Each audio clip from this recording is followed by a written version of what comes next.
What's up guys, this is the host of No Holding Back with Chris Aniello. As you guys know, Jason Voorhees is an iconic horror character who's appeared in 12 movies. The mass murderer has been played by different actors and has had multiple looks. Today, we're going to be ranking and discussing our favorite and least favorite looks from every single movie. So now, starting off at number 14, young Jason. As you guys know, he doesn't have a big presence in this movie, and that's why he's ranked at number 14. We just don't see enough of him, apart from the scene where we see young Jason begging for help and drowning in Crystal Lake while camping instructors are too busy fooling around. And that's what leads to Pamela Voorhees, his mother, avenging her son's death. Even though we find out at the end of the movie, he's still alive and he attacks Alice Hardy, which is the main character and the last survivor in this movie, while she's sleeping on a canoe. I love the look of the deformed child. It's very scary and unexpected when he appears at the very end of the film,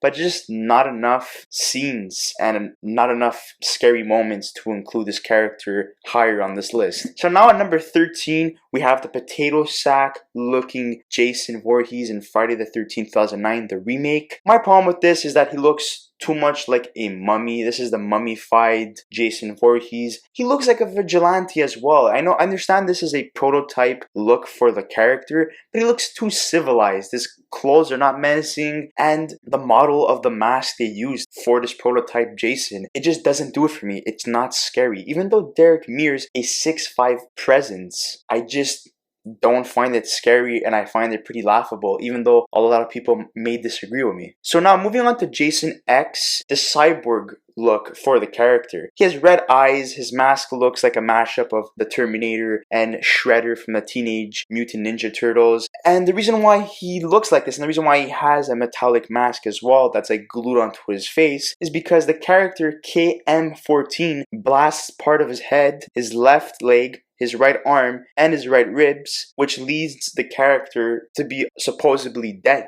But the medical station rebuilds him into this cyborg-looking contraption. It's just not the Jason Voorhees we're used to, and I just don't love this look for the character. Yes, I love Kane Hodder as Jason Voorhees. He's 6'4". He has a bulky and menacing look to the character, but the look is just ridiculous and too cheesy for me.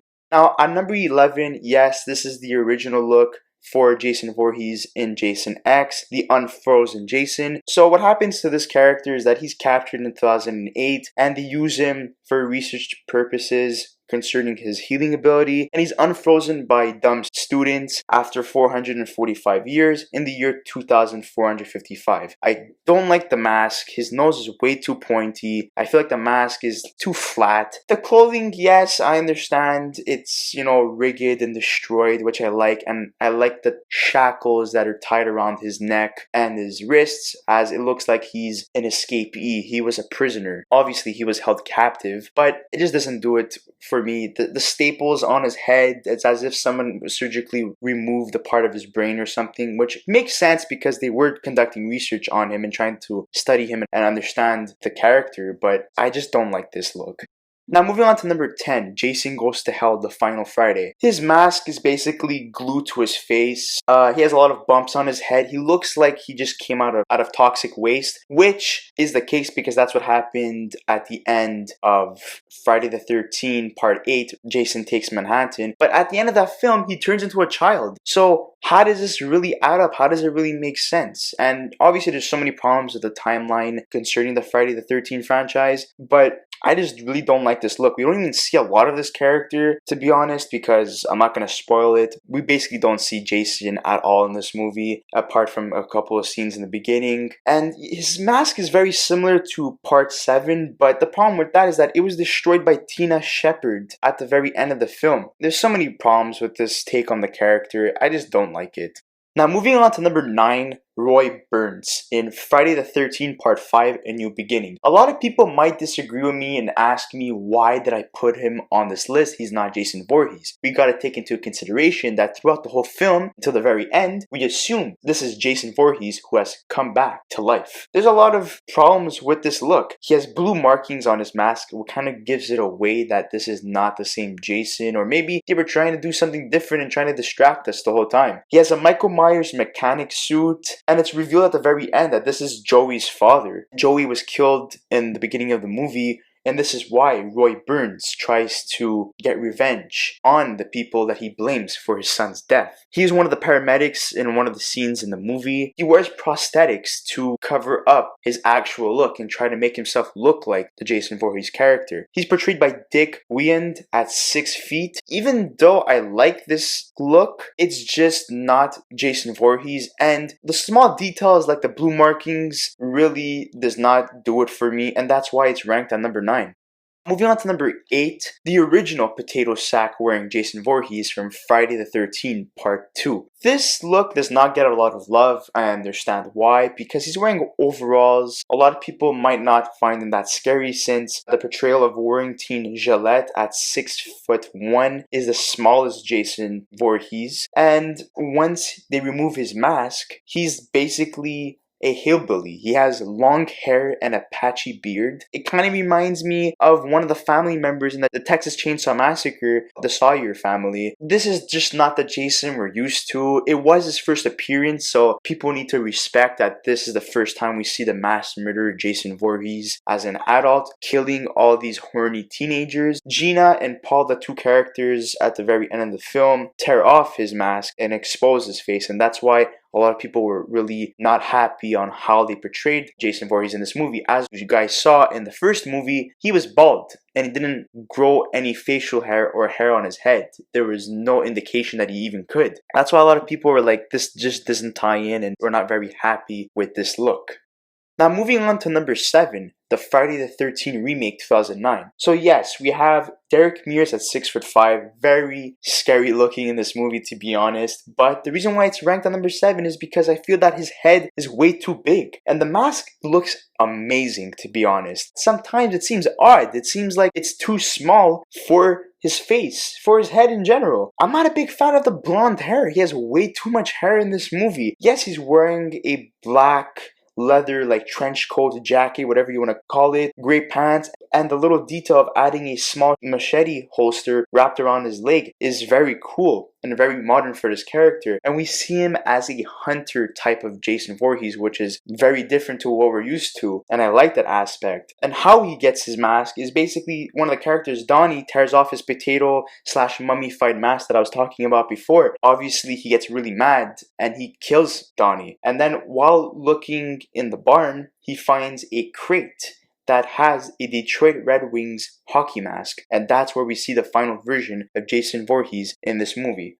Moving on to number 6, we have Friday the 13th, the final chapter. This portrayal from Ted White at 6'4" was amazing. I loved how menacing he was, and he's the oldest actor to portray the Jason Voorhees character. His mask is still damaged from the axe he got to the head by Chris Higgins, the last survivor, and the Scream Queen from Part 3. And I love the key detail where it demonstrates the blood gashing from the corner of his mask and his head, and you see how deep the cut was. The problem with this portrayal of the character is his ears stick out way too much, and he kind of looks like an elf in some scenes, especially when he's unmasked. I know they tried going for a deformed look like they did in the previous movies, but I think they overdid it in this case, and that's why it's ranked number 6.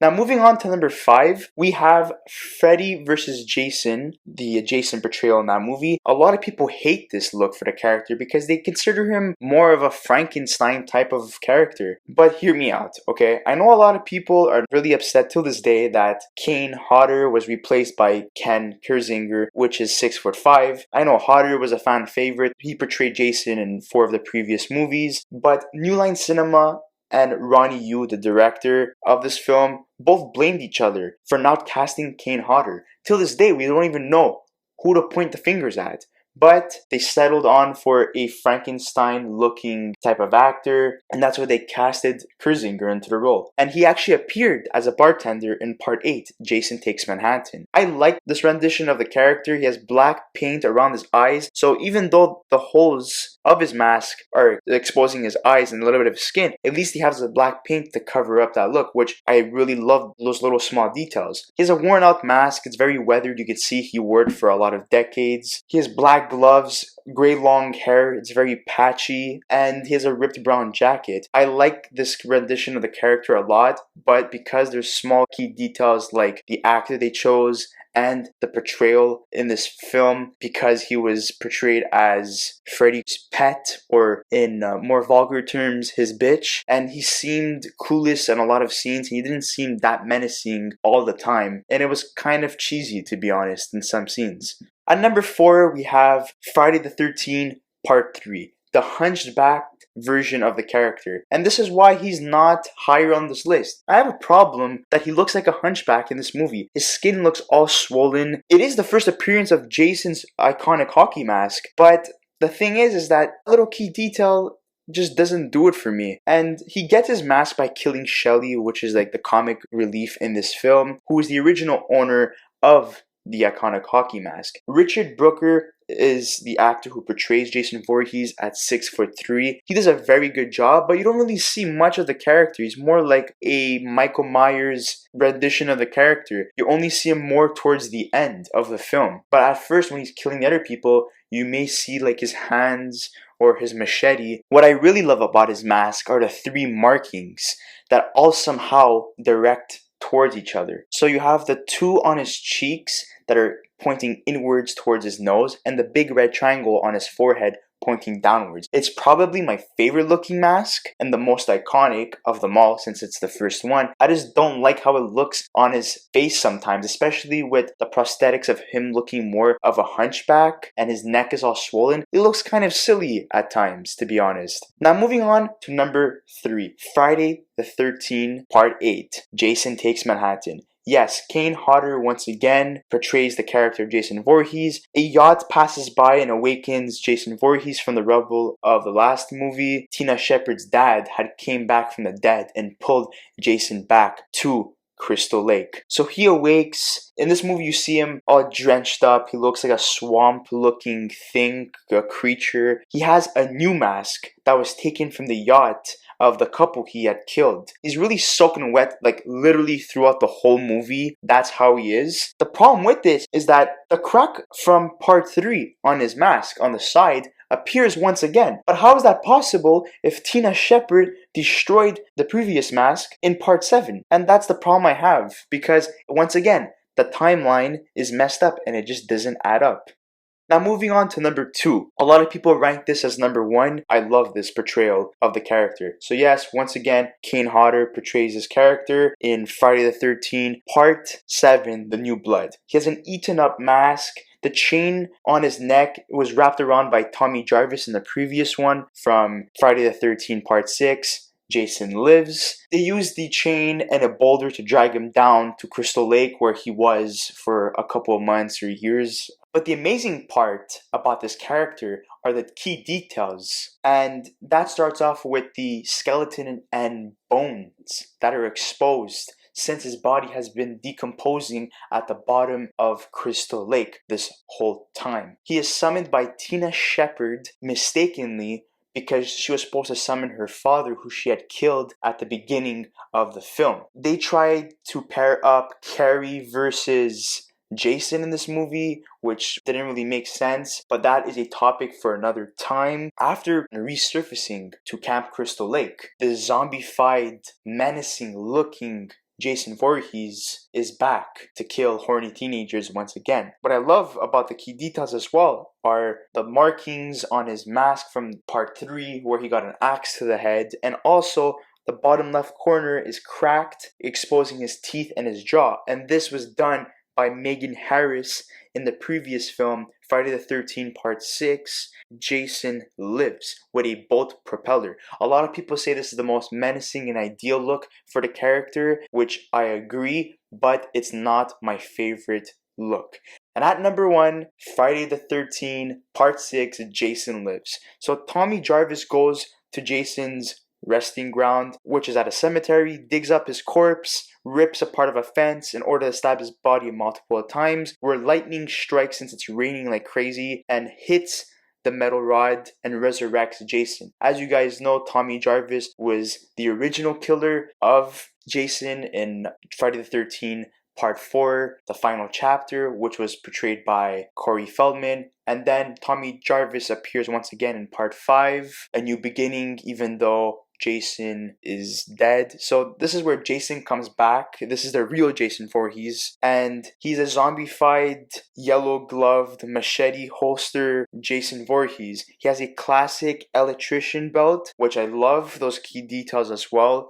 The yellow gloves, a lot of people are like, oh, why is he wearing yellow gloves? I think that's so amazing because he doesn't look as menacing as the other movies, but the kills in this film are my favorite, and this is the best story for Tommy Jarvis and Jason Voorhees, pairing up a Laurie Strode and Michael Myers dynamic in this film. You also have the original crack from the axe in part 3. The portrayal of this character is from the actor C.J. Graham at 6'3", which is my favorite and best representation of the character, and that's why we have it at number 1. So I just want to get your thoughts and opinions. Do you guys agree with my list? Do you guys disagree with my list? And what are your favorite looks of the character? And what are your least favorite looks for the character? Don't forget to write that in the comment section below, and don't forget to subscribe and like any of my previous videos, including this one. And if there's anything of your liking that I have made in the past, go check it out, especially anything Halloween related. And with that being said,